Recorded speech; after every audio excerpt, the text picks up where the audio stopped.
तो भागवत जी में वर्णन आवे कि गोपाष्टमी के दिन ठाकुर जी रोने लगे और रोते रोते यशोदा मैया ते बोले मैया मैं गैया चराऊंगो। मैया बोली लाला तू बछड़ा बछियान ने चरावे जावे तो है, अब काई को रो है? ना मैया अब मैं बड़ो है गो, अब मैं गैया चराऊंगो। जैसे छोटे बालक को छोटी भैया ने धीमो छोटे बालक को और जो राग है अगर वही बजे तो अच्छो है। तो क्या बता रहा था मैं, छोटे बालक को छोटी साइकिल दे दी जाती है, उसमें 2 पहिया होते हैं, 2 पीछे छोटे छोटे पहिया और होते हैं, कहीं गिर नहीं जाए लुढ़क नहीं जाए। लेकिन कुछ समय बाद बालक कहता है पिताजी अब बड़ी वाली साइकिल दिलवाओ। क्यों, अब बहुत है, बहुत दिन यार चला लियो, अब 2 पहिया वाली चलाऊंगा। अब बालक 11-12-13 वर्ष को है गो, लेकिन माता पिता कह रहे नहीं यही चला। तो वाकू चलावे में भी अनुचित लगे, फिर बाहर निकलवे वाकू शर्म भी आवे। सब लोग देखेंगे अरे बता इतना बड़ा है गो, वो तू 4 पहिया वाली साइकिल चलावे, अरे अब तो 2 पहिया पे आया। तो ऐसे ही ठाकुर जी जब छोटे छोटे बछड़ा बछिया लेके निकलते हैं तो कई बार बड़े बड़े ग्वाला ठाकुर जी को यूं कहते हैं, ए लाला ए देख छोटी छोटी गैया बछड़ा बछिया ने ज्यादा दूर मत लेके जाकर, तू नंद भवन के आसपास ही डोल तो रहकर, तू खो जाएगा तेरी बछड़ा बछिया खो जाएंगी सबरी। ये वन में जानो, पर्वत पे जानो, नदी तट पे जानो, ये तो बड़ी बड़ी गैया और बड़े ग्वालान को अधिकार है, तू वहीं रहकर नंद भवन के पास छोटा सा हवा पकड़ के ले जाएगा तो है। सो ठाकुर जी को इतनी मतलब ईमान पे आती है ये बात कि दारी की मैं बड़ा है, मैं बड़ी गैया ने लेके जाऊंगा।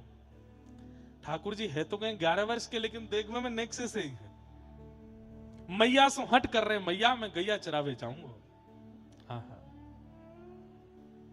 मैयारी में गाय चरावन जे हूँ, मैयारी में गाय चरावन जे,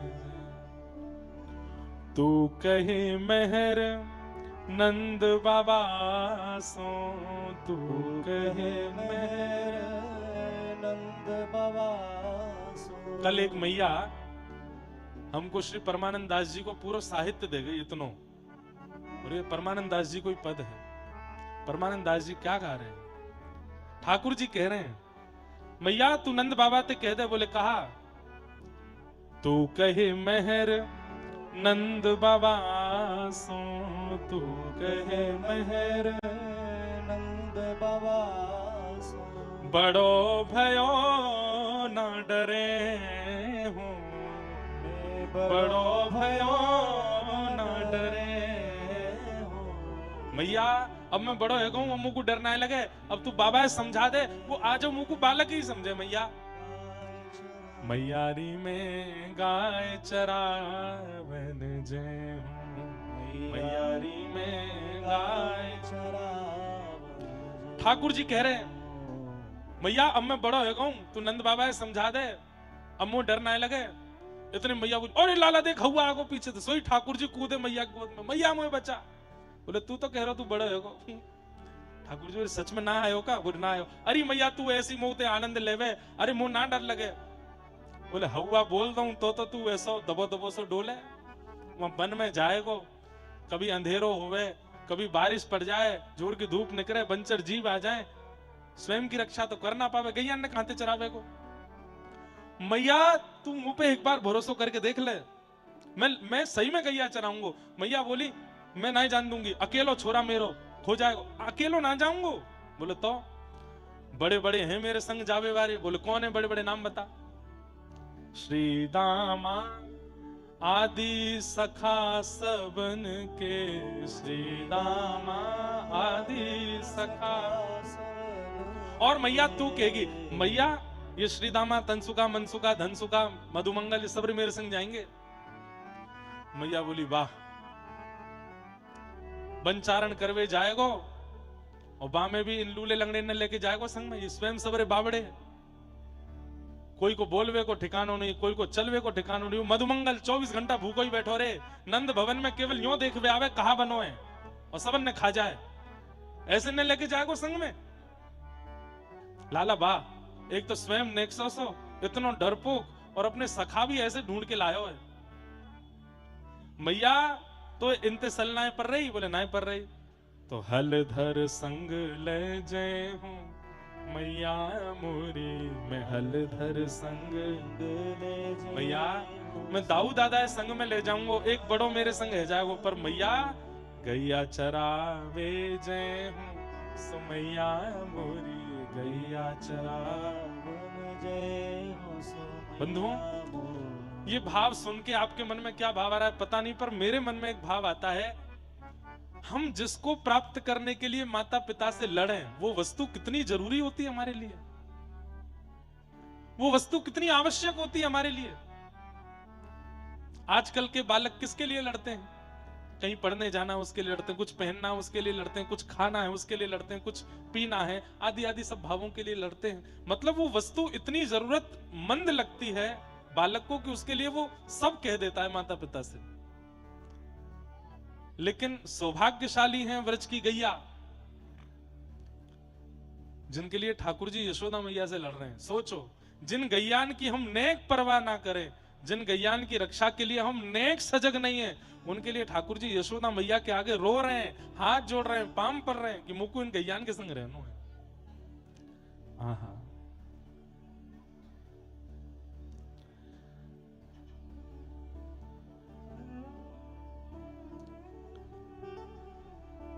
आज कथा के विश्राम में होली महोत्सव होगा, तो आप सब लोग पहले तो होली खेल के जाइयो। यहाँ पे ये सबरे रंग जो मंच पे दिख रहे हैं, सबरे नीचे आवे आ रहे हैं, एक नायरे को यहाँ पे। और उससे पहले हम लोग व्रजमंडल बंधुओं 2-3 प्रांतों में हैं। व्रजमंडल का बहुत हिस्सा उत्तर प्रदेश में है, कुछ हिस्सा हरियाणा में है, और फिर बहुत हद तक हिस्सा राजस्थान में है। हम अभी जहां हैं वो राजस्थान प्रांत के अंतर्गत आता है। तो यहाँ के मुख्यमंत्री जी श्री भजन लाल शर्मा जी आने वाले थे, लेकिन वो नहीं आ पाए, तो उन्होंने अपना संदेश वाणी के माध्यम से भेजा है। तो कथा में आज होली महोत्सव से पूर्व उनका एक बार ये भाव भी हम लोग सुन लेंगे।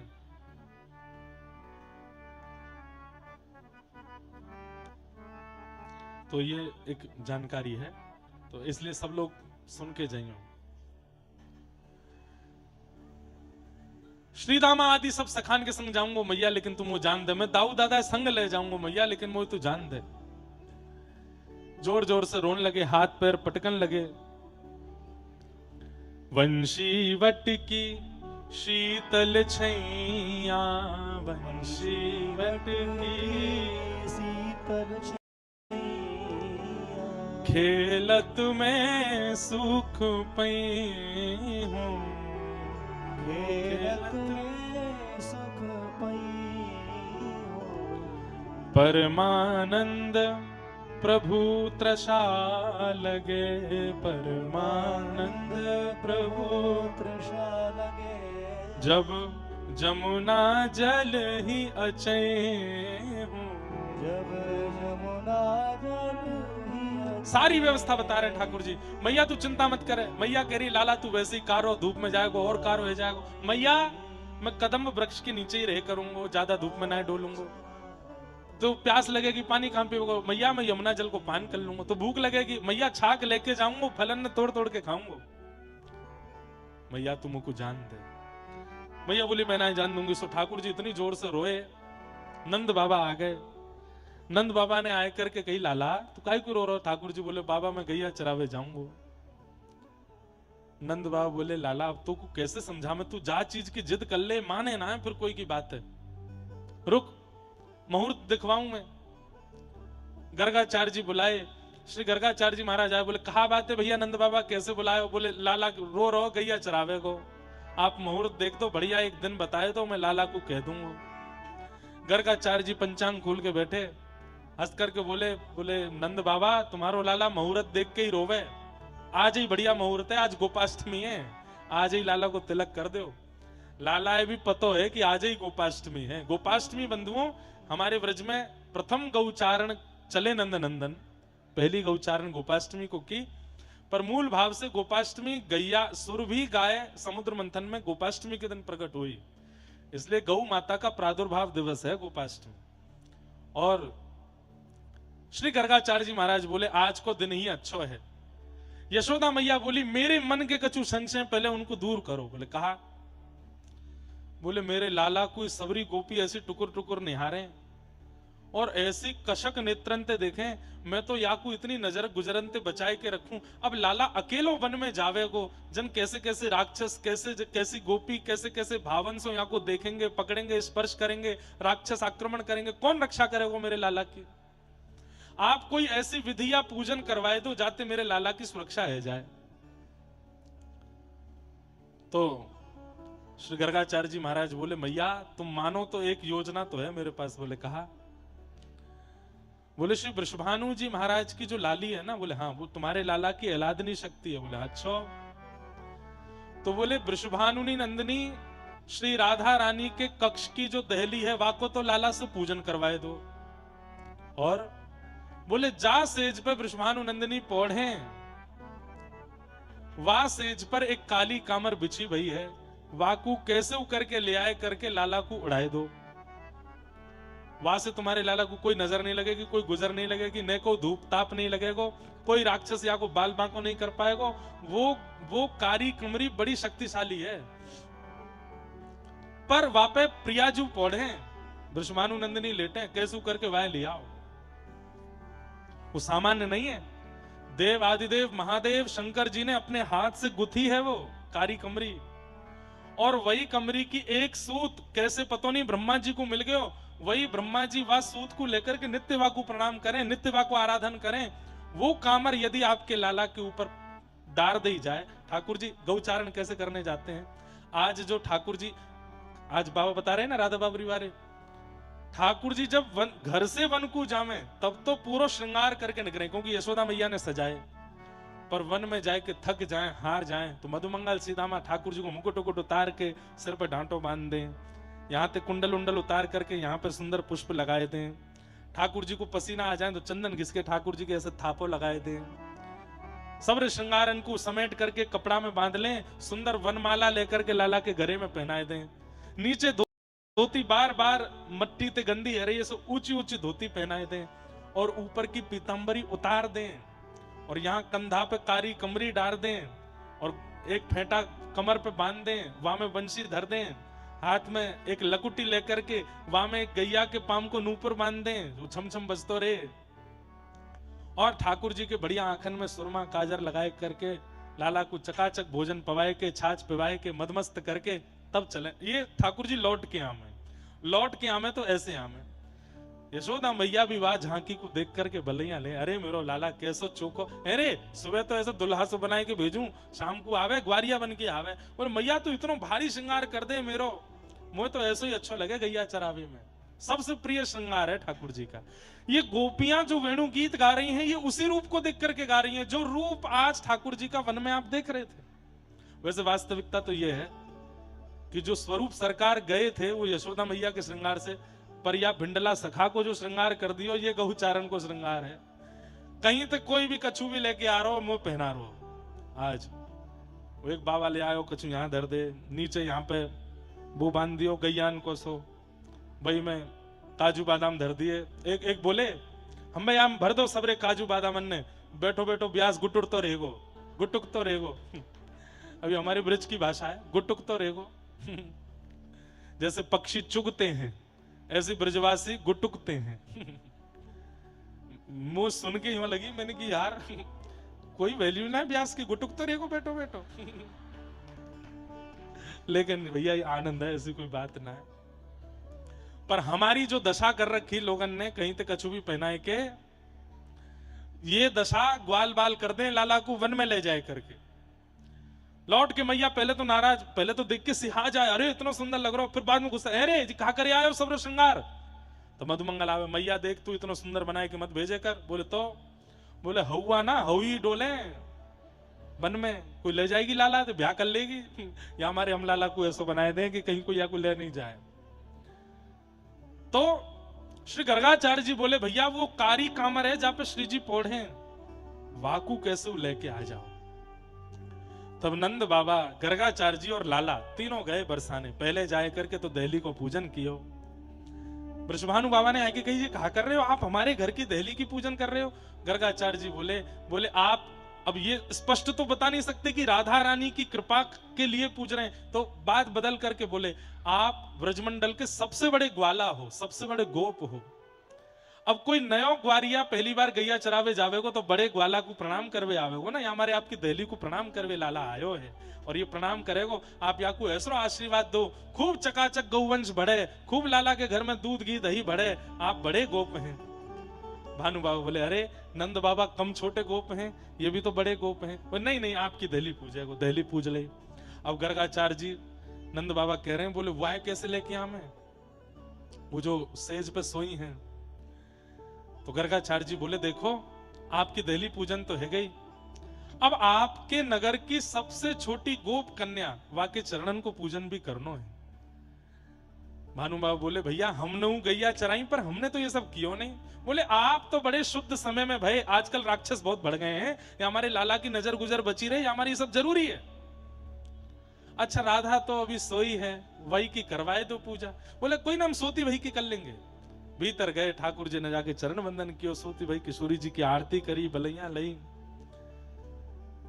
अब भैया बड़े गोप को लाला हमारी दहली प्रणाम करवे आयो, तो भानु बाबा कीर्ति मैया खूब सारी सामग्री लेके आई, एक छड़ी लाई करके दई, पामन के नूपुर कड़ूला दिए लाला को, लाला गैया चरावे को और भी सामान दिए।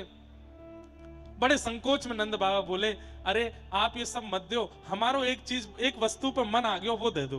बोले कहा, बोले आपकी लाडली जी जहाँ पे सोई हैं पौड़ी हैं, वहां के नीचे कारी कामर बहुत सुंदर लग रही है, वो दे दो। अरे या को कहा करोगे, ये तो पुरानी है और ये तो प्रयोग में लाई जा चुकी है, कोरी दे दूंगा मैं। बोले कोरी ना चाहिए, यही चाहिए। बोले कैसे दूं, लाडली तो सो रही है अभी। ठाकुर जी ने किशोरी जी को, वो तो सोवे को नाटक कर रही है सब पता, इतने में ऐसे करवट लाई किशोरी जी ने, वो कामर रिक्त है गई, मतलब वाजे पल्लम को चली गई। ठाकुर जी को देखो देखो देखो आपकी लाली ने करवट ले ली, अब कामर उठाए लो यहाँ थे। बोले हाँ लाला उठाए लो। तुरंत ठाकुर जी ने कामर लेकर के अपने कंधा पे डारी और बन गए गोपाल। और नंद बाबा बड़े प्रसन्न है गए, गर्गाचार्य जी प्रसन्न है गए। बोले लाला अब तो कोई अला बलाए नहीं लगेगी, बस या कामर को संग ही रखी हो अपने, जे कभी ना खोनी चाहिए, ये सदा तेरे कंधा पे रहनी चाहिए। या हमारे श्री ठाकुर जी काली कामर डार करके फिर गैया चराए हुए जामे, काली कामर के भाव सो श्री जी ठाकुर जी के संग उच्चारण में जामे। बोलो वृषभानुनंदिनी श्री राधा रानी की। ऐसे ठाकुर जी गैया चरावे के, एक बार महाराज जी ठाकुर जी की कामर खो गई। सूरदास जी वर्णन कर रहे हैं वह भाव को। ठाकुर जी आए, बात ऐसी भई, नेक्स्ट सुनो ध्यान से सुनियो। अभी हमको ये कथा सुनानी, फिर भागवत पूरी भागवत और पूरी करनी। बैठे रही हूं, आज 12 बजाऊंगा रात के। हम कल ते तो कथा है ना, है आज ही करके जानो है। अरे ना बजाऊंगा 12, उठियो मत, बैठ जाओ, अब ही कर रहा हूं पूरी। 2-4 मैया बोले ये तो कर देगो काम, या कौन सा दूध निकारनो। आहा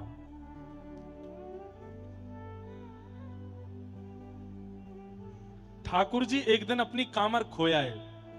अब बाद में बताऊं कि पहले बता दूं, खो के ना आए, जल्दीबाजी में लेके ही नहीं गए। लेकिन इतने भोरे हैं कि गैया चराई के लौट के आए। मैया ने पूछी लाला कामर कहाँ है, तो ठाकुर जी सच में बोले मैं खोया आयो दिखूं। इतने भोरे हैं, इतने सीधे हैं, भूल गए कि मैं लेके ही ना गए हो। और श्री सूरदास जी महाराज इस छवि का वर्णन कर रहे हैं। कामर कौन लई हूं सुलाला तेरी, कामर कौन गई सुलाला, कामर कौन लई हूं सुलाला तोरी, कामर कौन लई सुलाला लाला तेरी कामर कहां चली गई। सो ठाकुर जी सोच रहे हैं, बोलो मैया बहुत मारेगी, बड़ी मुश्किल अंते मिन्नत करके तो किशोरी जी के नीचे तो उठा के लाए याकू, वो मैंने खो दी। सो ठाकुर जी कह रहे हैं मैया तो को मैं सांची बता रहा हूं। बोले हाँ बता। बोले मुझको मधुमंगल ने बताई मेरी कामर कहां है। बोले कहां है। बोले एक कहो तेरी कारी कामर, एक कहो तेरी कारी कामर, यमुना बहाल गई हूं सुलाला मेरे, यमुना बहा। मैया मैं तो कदम वृक्ष के नीचे पौड़ो भयो और बा कामर पे मन आएगो या यमुना को। सो मैया वो यमुना आई और आकर के उतार के बाहर ले गई है। मैया मुंह को मधुमंगल ने बताई ये बात। मैया ने तुरंत मधुमंगल यहाँ पे आ। मधुमंगल हाँ मैया बताओ कहा बात। बोले अरे लाला की कामर जमुना ले गई। जे कब भयो मैया और मैया जा जमुना के हाथ पांव कब ते निकल आए। जे तो भय भय मैया ये कहां ते आ जाएगी कैसे ले जाएगी। ठाकुर जी सारा करे है बोल दे। बोले मैं क्या बोलता हूँ बाकी पाम है ही ना वो चले ही ना सके वो कैसे लेके जाएगी। मैया झूठ बोल रहा हो तेरो लाला जे कहीं खोया आयो है और बिल्कुल लापरवाह है वहां जाके बिल्कुल ध्यान ना रखे अपनो। अरे ना ना मैया मधुमंगल ने नहीं कही मुकु तन सुखा ने बताई। बोले कहा बताई। एक कहो तेरी कामर कारी कामर एक कहो तेरी कारी कामर बचिया खाए गई सुलाला मेरे बचिया। महाराज जी रात में वहां कुटिया पे गए और गंधमादन पर्वत के रात में 12 साढ़े 12 बजे वहां पे हमारी मैया और हम दोनों बैठ के यही पद गा रहे आगे वहां एकांत। आज जहां ठाकुर जी को लेके गए तो मैया बोली कल सुनाइयो। मैंने कहा कल गौचारण है कल सुनाऊंगा। ठाकुर जी कह रहे मैया तनसुखा ने बताई मोकू कि मेरी कारी कामर को घास समझ करके बचिया खाई गई है। अच्छा बोला हाँ। ओ तनसुखा कहाँ है। तनसुखा बुलायो। अच्छा ठाकुर जी ने नामकरण करें इनको नाम तनसुखा मनसुखा धनसुखा ना है इनको नाम ठाकुर जी ने रखो है। वास्तव में तन सुखा मतलब जो तन से सुखी है ना जो तन ते सुख हो है बिल्कुल पत्रो दुबरो सीख सो वा को नाम धरो तन सुखा। एक है वो 24 घंटा रोतो ही रहे। ठाकुर जी बोले अरे तू रो काय को रो। तो बोले लाला रो ना रो मेरो मोही ऐसो है। ठाकुर जी ने वा को नाम रख दिया तेरा नाम है मन सुखा मन ते सुखी है। एक है वो फटे पुराने लत्ता ने पहन तो डोल तो रे लत्ता तो जाने हैं लत्ता जाने कपड़ा फटे पुराने कपड़ा ने पहन तो रे। ठाकुर जी ने कही अरे तो पे नए कोरे वस्त्र ना है ऐसे रोज एक ही कपड़ा ने पहन ले। अरे लाला हम तो ऐसे ही हैं हमारे घर में इतनी व्यवस्था ना है। ठाकुर जी ने वहां को नाम धर दियो धन सुखा तन सुखा मन सुखा ये सब ठाकुर जी ने नाम धरे हैं। और जाके जैसे गोपीन के यहाँ चोरी करवे जामे तो जहां पहले पाम मधुमंगल के पड़ जाएं ठाकुर जी ने एनालाइज किया कि जहां पे पहले मधुमंगल पहुंच जाए जा घर में वहां घर में पिटाई जरूर होवे। तो जाके पाम पड़ते ही सब अमंगल ही मंगल होवे वहां को नाम धरो मधुमंगल। उल्टे नाम धरे हैं। बोले ये मधुमंगल है ये पाम पट्टे जहां जा गोपी घर में पाम धरे वहां पिटाई जरूर होवे हमारी। और जहां में नेको बलना है वहां को नाम धरो सुबल ये सबसे बड़ा बलवान है हमारो। उल्टे नाम है मतलब ये गुण है नहीं उनके जबरदस्ती टोंट में नाम धरो है। जैसे कोई बहुत ही कारो है कोई बहुत ही कुरूप है महाराज अब कोई की निंदा नहीं है पर वा को नाम धर दियो श्याम सुंदर। अरे श्याम सुंदर ते ब्याह कराए देंगे तेरी छोरी को। देख हमारो श्याम सुंदर आए के देखिए श्याम सुंदर महाराज अमावस्या की रात्रि देख के भाज गए सबरे भाई नाम है श्याम सुंदर। तो विपरीत नाम ये ठाकुर जी को स्वभाव है। जो गुण नहीं है वह गुण को नाम धरे। तो मैया ने तनसुखा को बोला कौन सी बछिया या की कामर खाई गई। अरे मैया जे बछिया बछड़ा तो केवल दूध पी में घास भी ना खामे कामर कहां से खाई लेंगे। ठाकुर जी बोले ये तो मैंने सोची ना ये तो खामे ही ना है। अरे मैया मेरी बात सुन तो मैं एक बात बताऊं। बोले हाँ बता। बोले मेरी कामर एक गोपी ने चुराई ली है और वो गोपी मोते बोली लाला मैं तो को कामर दूंगी लेकिन पहले मेरे सामने नाच के दिखा। मैया वो गोपी मुंह को अपने कमरा में ले गई घर में ले गई और मोते जाए के बोली एक कहो नाच मेरे आगे एक कहो कामर दे दूं नहीं हूं सुलाला मेरे कामर। एक गोपी मुंह को पकड़ के ले गई और बोली लाला तू नाच के दिखाएगा तो मैं तेरी कामर दे दूंगी। मैया मैंने खूब नाचो इतनो नाचो वाके आगे इतनो नाचो ठुमक ठुमक करके घूम घूम करके उछल उछल के खूब नृत्य किया मैया मैंने। फिर कहावे कामर दई कि नहीं दई। अरे मैया कहा बताऊं सींग दिखाए गई हूं सो मैया मेरी सींग। वो तो सींग दिखाए के भाग गई माते ना देके गई। और ठाकुर जी ने 3 उदाहरण पहले जो दिए वहां तो पकड़े गए, लेकिन या वाले उदाहरण पे यशोदा मैया बोले अरे मेरे लाला तो इतना नृत्य कराई लियो फिर वो कामर नहीं दई। तो ठाकुर जी को एक भाव आ गयो और जोर जोर से रोन लगे, अरे मैया मेरे संग बड़ो अत्याचार भयो, तू को कहा बताऊं, पूरे दिन गैया चराए के पसीना पसीना है गयो, थक गयो, हार गयो। और वाक्य बाद में वह गोपी ने इतना नृत्य करायो। सूरदास प्रभु यशोमती आगे, सूरदास प्रभु यशोमती आगे, असुमन धार बही हो सुमैया मेरे, असुमन धार बही सुमैया मेरे। ऐसी ठाकुर जी की काली कामर वाकू शीश पे ओढ़ करके ठाकुर जी गैया चरावे जामे। और ठाकुर जी गैया चरावे गए, खूब प्रेम से गौचारण किया। इतना सुंदर गौचारण लीला भी एक स्वच्छंद कथा है, पूरी कथा ऐसा कि गौचारण पे भी वहां जैसे गोपीन के भाव हैं ऐसे गैयान के भाव हैं। गैया ठाकुर जी को श्रृंगार करें, गैया ठाकुर जी को दुग्ध पान करावें, कोई गैया एकांत में जाए करके ठाकुर जी के संग रास कर रही है, गैयान के ऊपर ठाकुर जी सो रहे हैं, गैयान के हृदय से लग रहे हैं, सब भाव वो भी स्वच्छंद हैं। गैया चराई करके ठाकुर जी लौटे कि प्रायो बताम्ब विहगा मुनयो वनिस्मिन् कृष्णे क्षितं तदुदितं कलवेणुगीतम् आरुह्य ये द्रुमभुजान् रुचिरप्रवालान् शृण्वन्तमीलितदृशो विगतान्यवाच। श्री यमुना जी की स्थिति, वन की स्थिति, पहाड़ी, सबकी ऐसी अद्भुत स्थिति हुई है जिसका वर्णन यहां पर सब गोपियां कर रही हैं। पक्षियों की, गैयाओं की, सबकी स्थिति का वर्णन कर रहे हैं। तभी एक गोपी कहती है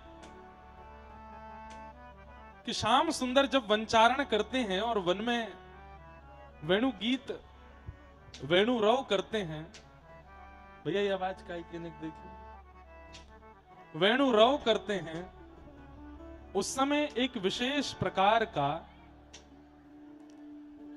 एक बादल ठाकुर जी के ऊपर चलता है।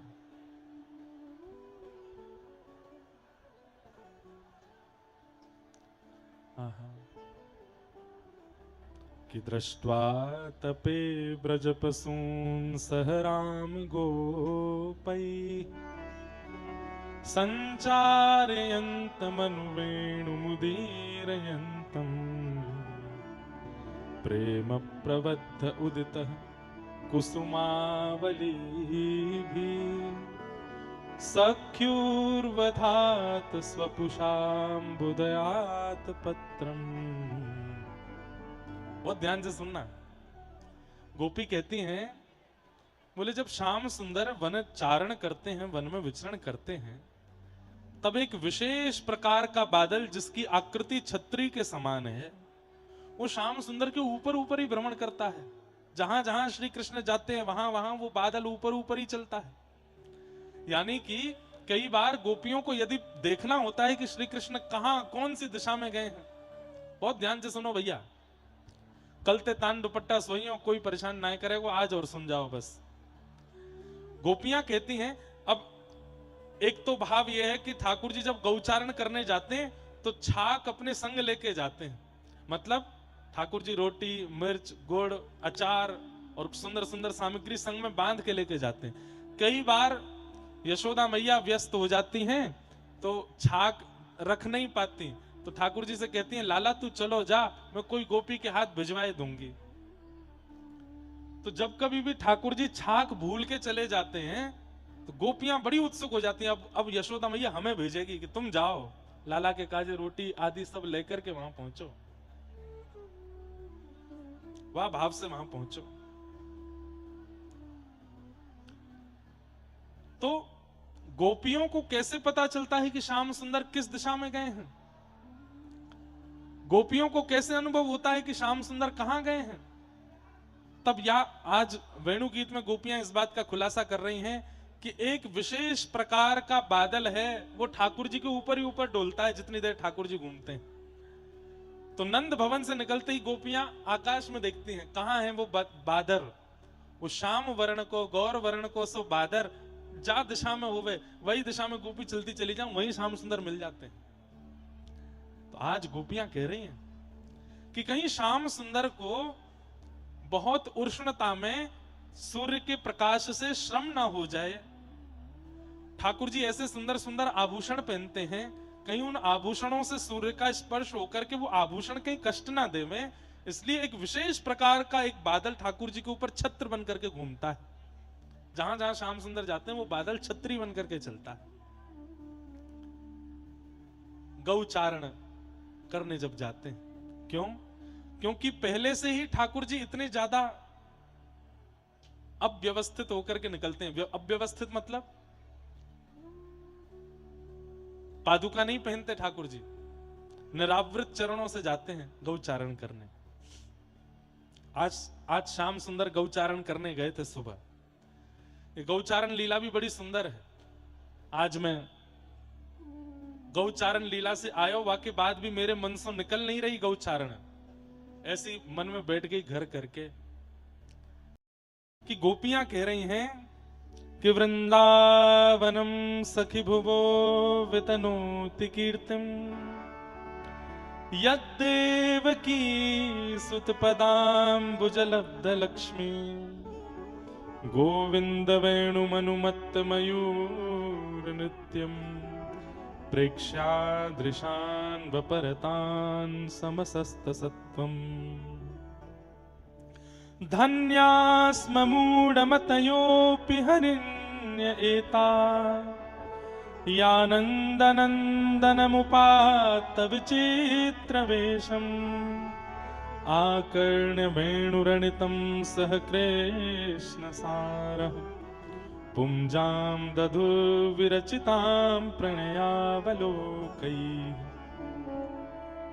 गोपियां कह रही हैं, अरे या वंशी को रव करते हुए श्याम सुंदर के चरण स्पर्श से वृंदावन कितनो सुंदर लग रहा है, या वृंदावन की मैं बलैया ले लूं, कितनो अद्भुत लग रहा है। आनंद तो ऐसी कथान में ही आवे, लेकिन यह कोई अकिंचन ते कम नहीं है। व्रज की रज है, गोबर की लिपाई है, सब बिल्कुल एक आध लाइट थोड़ी आधुनिक है, बाकी मंच पे आधुनिक तक कुछ नहीं है, बिल्कुल अकिंचन जैसा ही है। लेकिन मन होवे कि वैसे भाव, बड़ी बड़ी कथा तो खूब है रही हैं, उनमें आवे संख्या खूब आवे, भीड़ बहुत आवे, सब होवे, लेकिन स्वांतः सुख तो तब मिले जब बिल्कुल अकिंचन भाव से कथा होवे। और जिनने वो सुनी है अकिंचन कथा, वो जानते हैं कि कैसी होती है।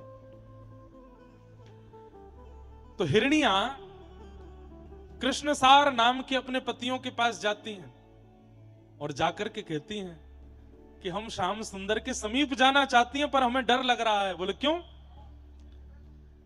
हिरण मानव के पास आने से डरता है कि मानव कहीं उसका बुरा ना करे, लेकिन यहाँ हिरनियां ठाकुर जी के पास जाने से क्यों डर रही हैं? बोले इतने मंत्रमुग्ध होकर के ये वंशी बजा रहे हैं, कहीं हम इनके समीप गई और हमारे रूप स्वरूप को देख करके कहीं श्री कृष्ण घबरा गए, डर गए, छोटे से लाला ही तो हैं, और कहीं इनने वंशी बजाना बंद कर दिया तो?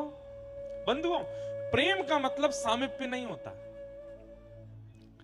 प्रेम का मतलब यही नहीं होता कि हमारा प्रेमी जो है हम उसके पास ही जावें, उसके संग ही रहें, उसके बगल में ही ठाड़े हों। कई प्रेमी ऐसे भी होते हैं जो दूर से निहार के आनंदित हैं, दूर से निहार के सुखी हैं, कहीं हमारे समीप जाने से ये अति संकोच में ना आ जाए। संकोच का विचार भी प्रेम का स्वरूप होता है। कई लोग संकोच का विचार नहीं करते। मैं कुटिया ते आने करके आऊं, कम से कम 2-2.5 किलो रज मेरे भीतर चली जाए। आज तो एक ने मेरे बाल ही खींच लिए, बोले चल भी खिंचा के जाओ। कैसा प्रेम है। कई बालक ऐसे हैं यहाँ पे, कई ऐसे प्रेमी जन हैं, वो दूर से ही देख लें, वो कभी समीप ना आए हमें, उनको कोई इच्छा नहीं कि हम मिलें, बात करें, हमारी फोटो खींचना, दूर से ही राजी। श्री हनुमंत लाल जी जब राघव जी बैठते तो बंदरन में होड़ लगती, आगे कौन बैठेगा? आप लोग अपने लिए ऊपर मत लियो, यह बात है, आगे बारे आगे कौन बैठेगा? एक दूसरे पर लपक करके ऊपर उछल करके सबरे बंदर आए के बैठ जामे। लेकिन राघव जी जब आकर के अपने स्थान पर बैठते हैं, जब लंका की योजनाएं बनती थी, मीटिंग होती थी, कैसे युद्ध करना है, तो राम जी आते ही देखते सब आगे बैठे हैं, कोई यहां बैठो, कोई ऐसी जगह बैठो मैं जरूर दिख जाऊं, कोई ऐसी जगह लटको भयो कि मुंह पे दृष्टि राम जी की पड़ जाए। पर राम जी आते एक दृष्टि घुमा के पूछते हनुमान कहाँ है? तो सबसे पीछे खड़ो, बोले बुलाओ, आगे बुलाओ। विशेष बात यह नहीं है कि हजारों लोग राम जी के सामने हैं, विशेष बात यह है कि उन हजारों में राम जी किसको ढूंढ रहे हैं, राम जी किसको खोज रहे हैं। वो हिरनियां अपने कृष्णसार नाम के पति से जाके कहती हैं, मतलब हिरण ही कृष्णसार है। वैसे इसका एक भाव, एक टीका में एक आचार्य चरण कहते हैं कि पति वही श्रेष्ठ, पत्नी वही श्रेष्ठ जो कृष्णसार हो। सुंदर पत्नी हो ये विशेष बात नहीं, सुंदर पति हो ये विशेष बात नहीं, धनवान पति हो, धनवान परिवार हो, बच्चे बहुत आज्ञाकारी हो, ये सब विशेषताएं नहीं होनी चाहिए। वो कृष्ण सार हो ये विशेषता होनी चाहिए। पति ऐसा हो जासे ब्याह करवे के बाद ठाकुर जी प्रिय लगने लग गए हो। बालक ऐसे हों जिनके जन्म लेने के बाद व्रज वृंदावन प्रिय लगवे लग गए हो। ऐसे हिरनियां जाती हैं और जाकर के अपने पति से कहती हैं, बहुत ध्यान से सुनो, एक बहुत विशेष बात है इसमें कि हम श्री कृष्ण के समीप नहीं जा सकते, वो हमें देख के डर जाएंगे। हमारी वो गैयाओं को देखने के आदी हैं, कहीं हमारा स्वरूप देखेंगे तो कहीं वो डर ना जाए, कहीं वो विचलित ना हो जाए। तब वो हिरण, उनके पति अपनी पत्नियों से कहते हैं, हिरणियों से कहते हैं, कोई बात नहीं, जैसे श्याम सुंदर है ना वैसे ही श्याम सुंदर के स्वरूप में यमुना जी हैं, यमुना जी नहीं डरेंगी। तुमको जो प्रेम देना है, जो भाव देना है वो तुम यमुना जी को दे दो, ये यमुना जी भी तो कृष्ण हैं।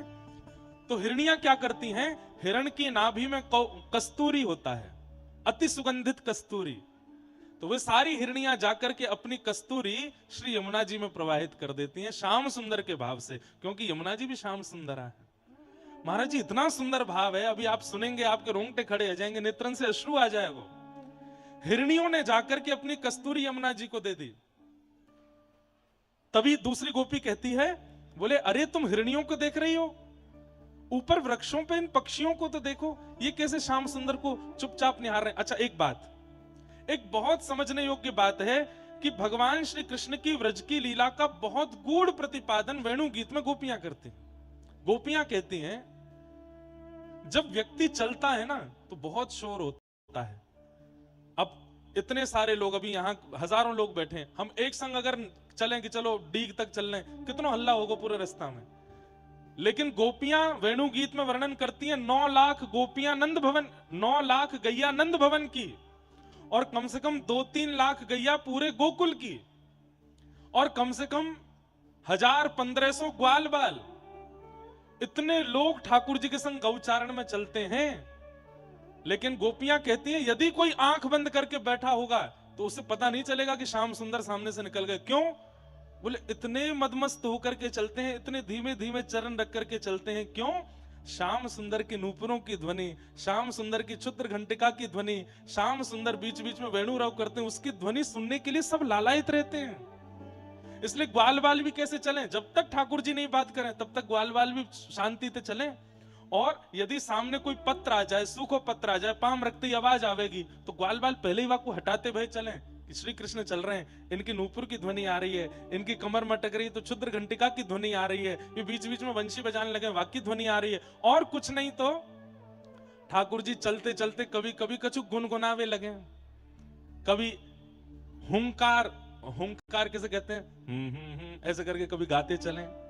कभी कोई राग आ जाए तो ठाकुर जी मुंह खोल के स्वर लेने लग जाए। श्री अष्ट सखाओं में गोविंद दास जी की एक वाणी है। एक बार श्री गोविंद दास जी बैठे थे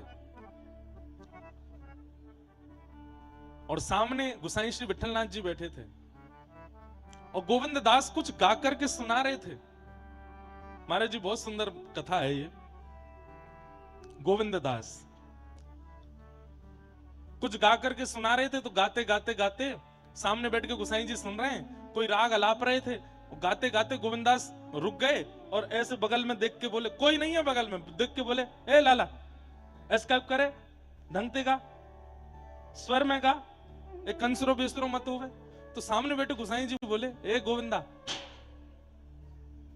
यहां देखो, ए गोविंदा, तेरे बगल में कोई है तो है ना, तू कौन को डांट रहा है, कौन ते कह रहा है?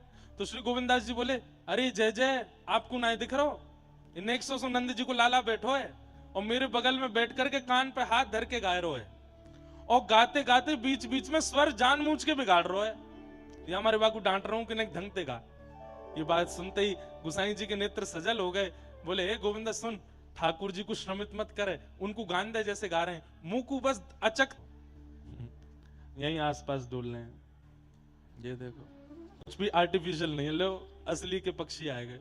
तो पक्षी क्या करते हैं, अब डाल पे बैठे हैं, श्याम सुंदर की पाग देख करके एक पक्षी के मन में आयो, ये गुलाबी सा पुष्प या पीरी सी पाग पे कितना अच्छा लगेगा, लेकिन मैं कैसे जाऊं, मुंह पे हाथ तो है नहीं।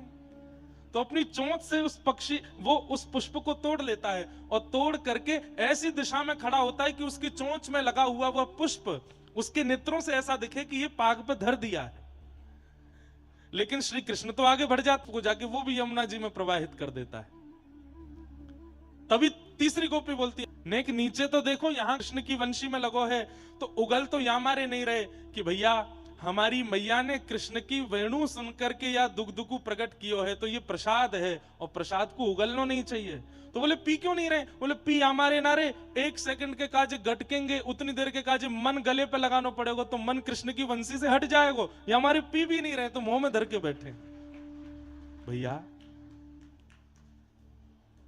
वाह, छोटे छोटे पक्षी, छोटे छोटे हिरण, छोटे छोटे,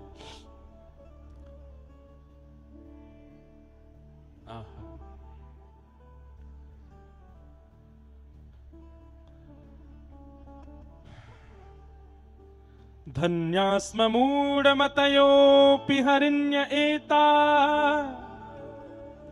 यानन्दनन्दमुपात्त विचित्रवेशम् आकर्णवेणुरणितं सह कृष्णसार पूजां दधुर्विरचितां प्रणयावलोकैः कृष्णं निरीक्ष्य वनितोत्सवरूपशीलम् श्रुत्वा च तत्त्वकणितवेणुविचित्रगीतम् दिव्यो विमानगतयस्मननुस्सार भ्रस्यत्यप्रसूनकवरामुमुहुर्विनिव्य।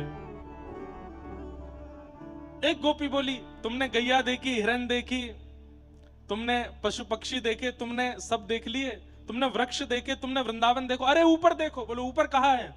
बोले आकाश में समस्त देवी देवताओं के विमान खड़े हैं और उन विमानों पर वे अप्सराएं जिनको देख करके इंद्र आदि जैसे बड़े बड़े देवता भी मूर्छित होकर गिर पड़ते हैं, वो भी अपनी ठोड़ी पर हाथ धर के श्री कृष्ण की मधुर या छवि को दर्शन कर रही हैं। अरे गोपियों, आज तो एक बात सिद्ध है गई। बोले कहा, हमें ही कृष्ण प्रिय लगे तो कभी कभी मन में संशय आवे कि हम कहीं गलत तो नहीं, पर आज या प्रकृति को देख के, आज या वन्य प्रदेश को देख के, आज इन देवीन को देख करके हमें अपने मन पे गौरव है रो कि हम कुछ गलत नहीं कर रहे हैं। ये कृष्ण को स्वरूप ही ऐसा है कि यहाँ पे मन अटक ही जाए। इन देवीन को, इन देवतान को कहां पड़ी है श्री कृष्ण को देखवे की, लेकिन ये भी देखो कैसे आए करके उनके रूप को देख रहे हैं। धन्य है। तब एक गोपी ने ऐसा भाव बताया जिसको सुनकर के सब गोपियां नाचने लगी। क्या कि प्रायोवताम विहगा मुनयो वनेस्मिन् कृष्णेच्छितं तदुदितं कलवेणुगीतम् आरुह्य ये द्रुमभुजान् रुचिरप्रवालान् शृण्वन्ति मीलितदृशो विगतान्यवाच। बहुत ध्यान से सुनियो सब। एक गोपी बोली, अरे देखो देखो देखो, तुमने देवी देख ली, तुमने देवता देख लिए, तुमने वृक्ष देख लिए, तुमने पक्षी देखे, तुमने पशु देखे, तुमने गैया देखी, लेकिन तुम्हारी एक पे दृष्टि नहीं गई। बोले कौन? बोले यमुना। अरे देखो ये यमुना जी आज श्री कृष्ण को आलिंगन कर रही हैं।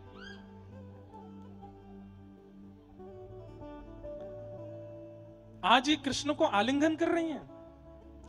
एक गोपी बोली ये तो संभव ही ना है सके, श्री यमुना जी कृष्ण को आलिंगन करेंगी पूरा ब्रजमंडल डूब जाएगा। अरे नाय नाय, सच में श्री यमुना जी श्री कृष्ण को आलिंगन कर रही हैं। बोले कैसे आलिंगन कर रही हैं?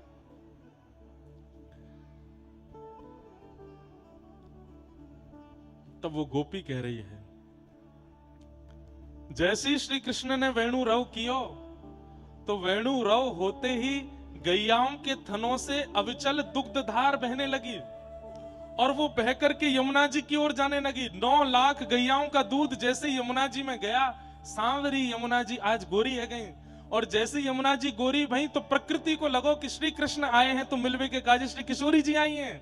और तभी पशु ने जाकर के, पक्षी ने जाकर के पुष्प ले ले करके अपनी चोंच में जाकर यमुना जी में प्रवाहित कर दिए। तो मानो श्री यमुना जी के रूप में आई भई किशोरी जी को पुष्प श्रृंगार है गयो। वही समय अपने गर्भ की कस्तूरी ले जाए करके एक हिरणी ने जाए करके यमुना जी में प्रवाहित कर दी। मानो श्री किशोरी जी आई हैं तो हिरणी ने अपने कस्तूरी इत्र से मानो श्री किशोरी जी को श्रृंगार करके उनको सुगंधित कर दियो है। ये सर्वांगीण वृक्ष, ये सर्वांगीण पशु पक्षी जीव सब ने जाकर के वहां यमुना जी के रूप को श्री जी को रूप समझ करके उनको श्रृंगार किया है। और जैसे ही यमुना जी ने ये सब भाव देखे हैं, अब यहाँ 2 बातें हुई।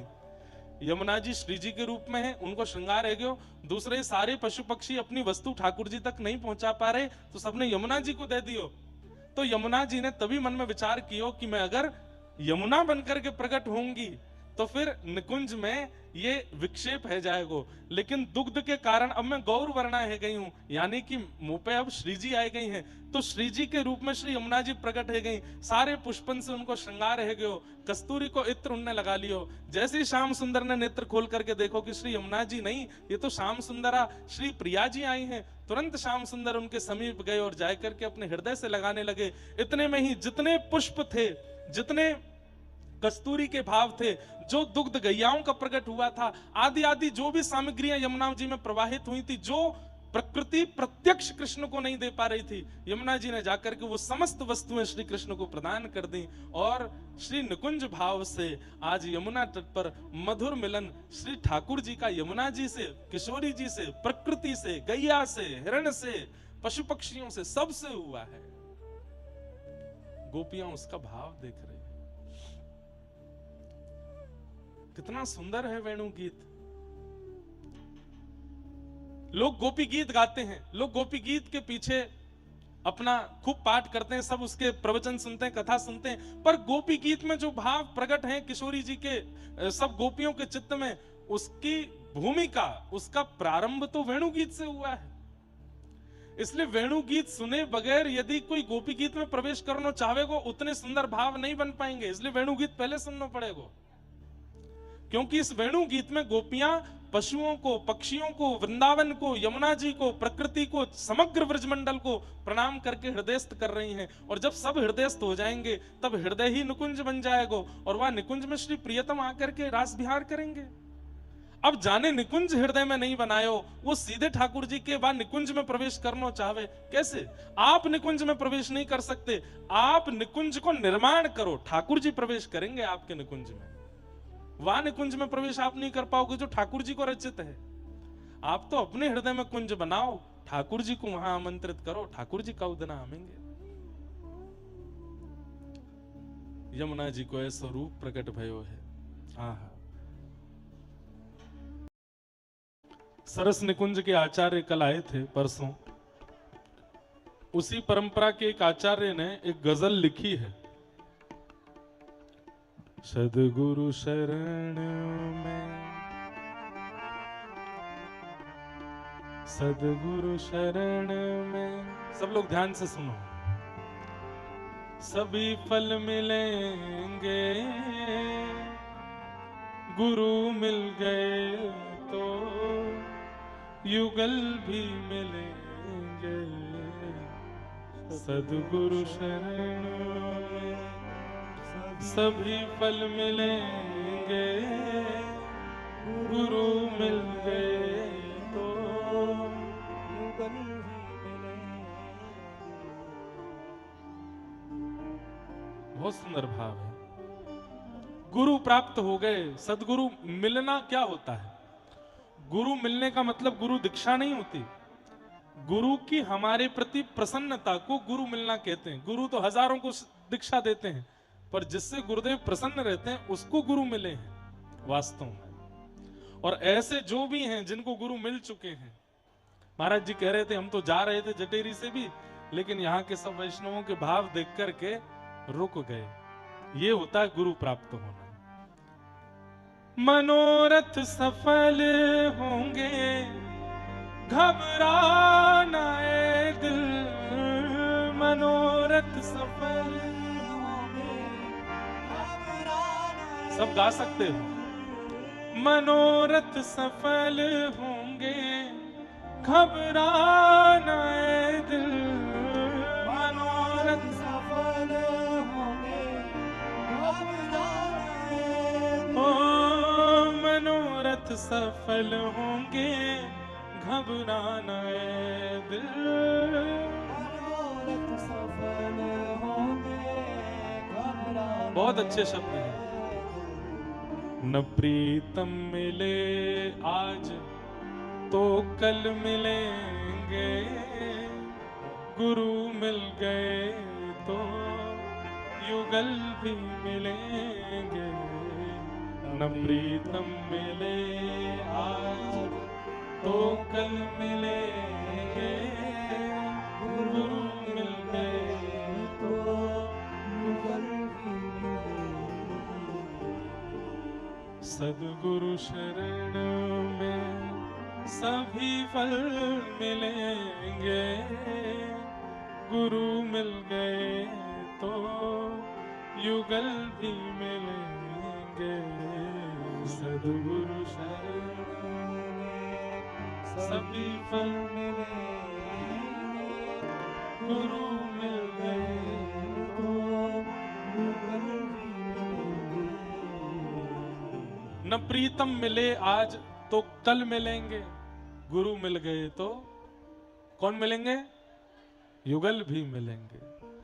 सभी मुश्किलें अब तो आसान होंगी, सभी मुश्किलें अब तो आसान होंगी, सभी मुश्किलें अब तो आसान होंगी, सभी मुश्किलें अब तो आसान होंगी। ओ सभी मुश्किलें अब तो आसान होंगी, सभी मुश्किलें अब तो आसान होंगी।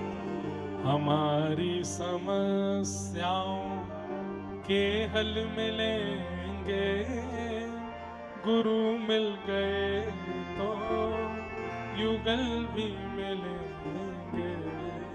हमारी समस्याओं के हल मिलेंगे, गुरु मिल गए तो युगल भी मिलेंगे। सरस चरण पंकज भ्रमर तू युगल है, सरस चरण पंकज भ्रमर तू युगल है। ओ सरस चरण पंकज भ्रमर तू युगल है, सरस चरण पंकज भ्रमर तू।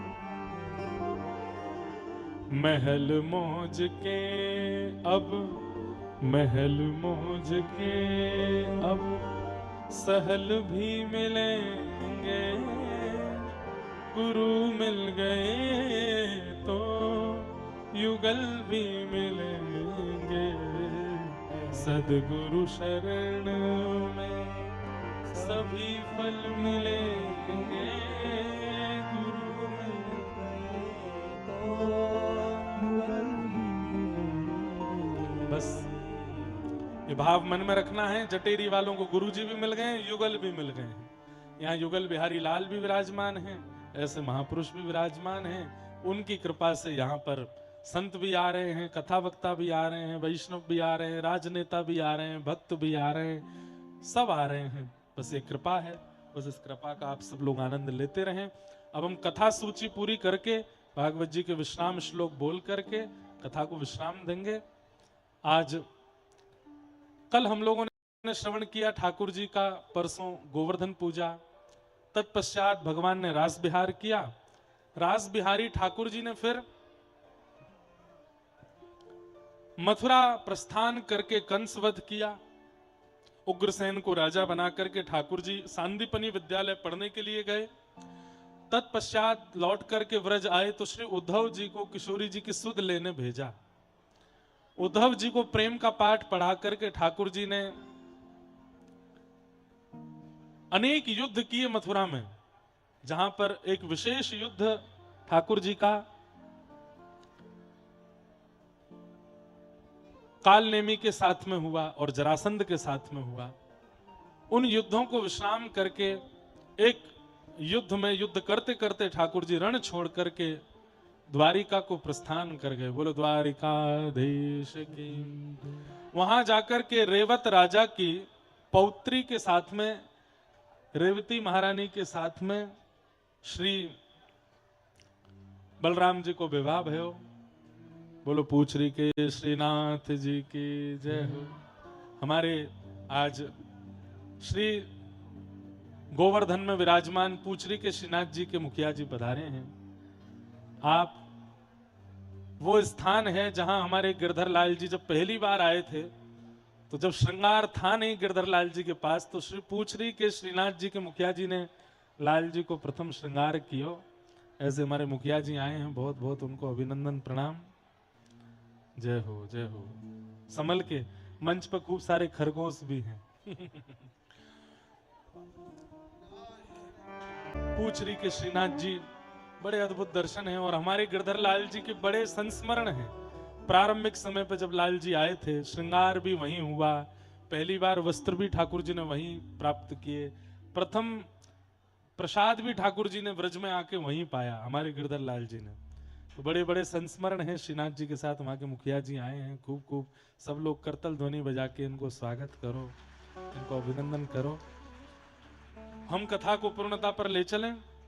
बड़े आनंद के साथ ठाकुर जी द्वारिका पहुंचे। द्वारिका पहुंच करके रेवत राजा की पौत्री के साथ में श्री बलराम जी का विवाह हुआ। बोलो रेवती रमण भगवान की। और फिर कौंडन्यपुर के राजा भीष्मक की पुत्री रुक्मणी जी के साथ में श्री ठाकुर जी का विवाह हुआ। बोलो रुक्मणी रमण भगवान की। भगवान के प्रमुख अष्ट विवाह हुए। भौमासुर के यहां से 16,100 कन्याओं को मुक्त करा करके ठाकुर जी ने उनसे विवाह किया। 16,108 विवाह संपूर्ण हुए। नारद जी गृहचर्या का दर्शन करने आए, ठाकुर जी की दिनचर्या का वर्णन किया। कुरुक्षेत्र में सुंदर अश्वमेध यज्ञ हुआ। वहां जाकर के भगवान ब्रजवासियों से 100 साल बाद मिले और ब्रज द्वारिका मिलन महोत्सव हुआ। भगवान के परम सखा श्री सुदामा जी महाराज ठाकुर जी से मिलने के लिए पधारे। सुदामा जी ने आकर के ठाकुर जी के दर्शन किए। ये सब लीलाएं हुई, ठाकुर जी ने उन पर अनुग्रह किया। कुछ भी नहीं मांगा ठाकुर जी से सुदामा जी ने, पर ठाकुर जी ने सब कुछ सुदामा जी को प्रदान किया। लीलाएं आगे बढ़ी। यदुवंशियों को ठाकुर जी समझाते रहते हैं कि भैया मैं तुम्हारे परिवार से हूं, इस अभिमान में सत्संग मत छोड़ो। लेकिन यदुवंशियों ने ठाकुर जी की बात नहीं मानी, संतों का अपमान अपराध किया, जिसके कारण संतों का श्राप लगा और उसी श्राप से संपूर्ण यदुवंश नष्ट हुआ। दाऊ दादा क्षीर सागर में प्रवेश कर गए और ठाकुर जी उद्धव आदि अपने कुछ प्रमुख प्रेमियों को ज्ञानोपदेश करते हुए स्वधाम प्रस्थान कर गए।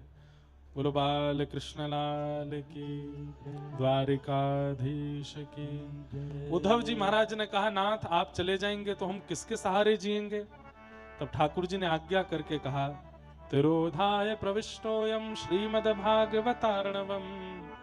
ये श्रीमद् भागवत में ही मेरा निवास है। कलिकाल में मेरा अनुभव करना हो तो भागवत जी की सन्निधि में जाना। मेरे जीवन के गूढ़ रहस्य और मेरी प्राप्ति के गूढ़ संवाद इसी ग्रंथ में वर्णित हैं। ये मेरा ही स्वरूप है। श्रीमद् भागवत जी का आश्रय प्रदान करके ठाकुर जी वहां से प्रस्थान कर गए। उद्धव जी बद्रिकाश्रम गए। अर्जुन आदि भगवान के सखा और सब पांडव स्वर्गारोहण को प्रस्थान कर गए। परीक्षित को राजा बना गए। परीक्षित से एक अपराध बना जिसके कारण उनको 7 दिन में मरने का श्राप लगा।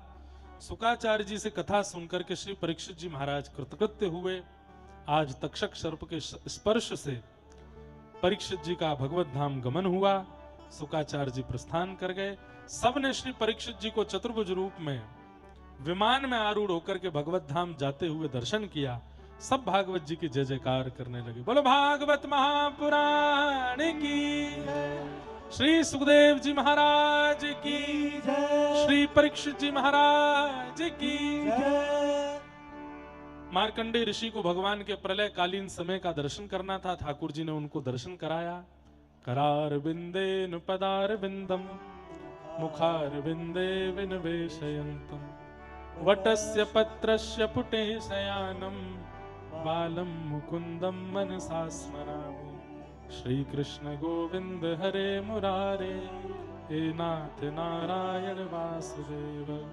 जिह्वे पिबस्वामृतमेतदेव, गोविंद दामोदर माधवेति। एक वट वृक्ष के पत्ते पर ठाकुर जी अपने पैर का अंगूठा चूस रहे हैं। इस दर्शन को करके मार्कंडेय ऋषि कृतकृत्य हुए। आदि आदि सब कथाएं आदि सब सुनाई गई। सबको हम प्रणाम करते हैं। श्रीमद् भागवत जी के अंतिम 2 श्लोक सब लोग बिल्कुल शुद्ध उच्चारण के साथ बोल करके आज इस निकुंज विलास रस महोत्सव, जहां भागवत जी का आश्रय था परंतु चर्चाएं अत्यंत व्रज की और निकुंज की और विशेष रूप से वेणु गीत की रही, आज उसे हम विश्राम देते हैं। सब लोग बड़े भाव से मेरे साथ गाएंगे। सब लोग बोलेंगे, भवे भवे यथा भक्ति, भवे भवे यथा भक्ति, पादयोस्तव जायते, पादयोस्तव जायते, तथा कुरुष्व देवेश, तथा कुरुष्व देवेश, नाथस्त्वं नो यतः प्रभो, नाथस्त्वं नो यतः प्रभो, नाम संकीर्तनं यस्य, नाम संकीर्तनं यस्य, सर्वपाप प्रणाशनं, सर्वपापप्रणाशनं, प्रणामो दुःख समनः, रामो दुःखशमनः, तं नमामि हरिं परम्। नमामि हरिं परम्।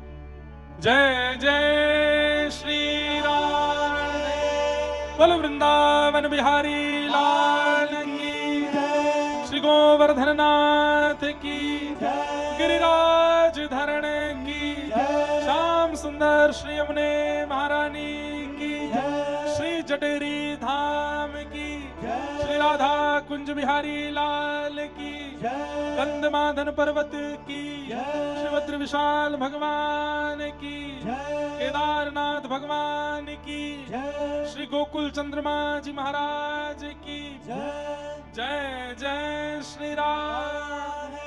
पूछरी के लौठा की हु, हु। क्या बात है बंसी वारिश।